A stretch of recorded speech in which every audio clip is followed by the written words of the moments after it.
ত্রাণ পাওয়ার জন্য আসছিলাম, পাই নাই। লাগতেছে আমাদের বাসায় অনেক পানি, গরু ছাগল ভিতরে ঢুকে রাখছি, অনেক কষ্টে আছি, বাসায় গ্যাস নাই, কষ্টে আছে। এই আশা করে পানি উঠছে যে সেজন্য এখানে প্রাণের জন্য আসছিলাম, পাই নাই। আমরা কিছু না হয় বন্যা উঠতে তো কিছু না হয়, বন্যা উঠতে পানি সব পানি ফুরাইয়া।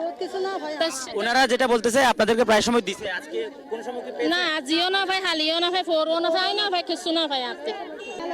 এর আগে গতকাল পেয়েছিলেন? কোনোদিন কিছু পাইনি, একটা বিরিয়ানির প্যাকেট পাইছিলাম। এই 10-15 দিন পানির মধ্যে যতদিন থাকছি একটা বিরিয়ানির প্যাকেট ছাড়া অন্য কিছু পাইনি। তারা পাইছে, আমরা তো পাইনি। তাদেরকে দিছে, আমাদেরকে দেয় নাই। আমরা এখানে 100 জনকে আমরা আমাদের প্রতিমন্ত্রীর মাধ্যমে আমরা 100 জনকে আমরা কার্ড বিতরণ করেছি এবং তাদেরকে আমরা ত্রাণ বিতরণ করেছি এবং বাকি অনেকেই আমাদের এখানে তারা দেখতে আসছেন, কার্ড নিয়ে আসছেন।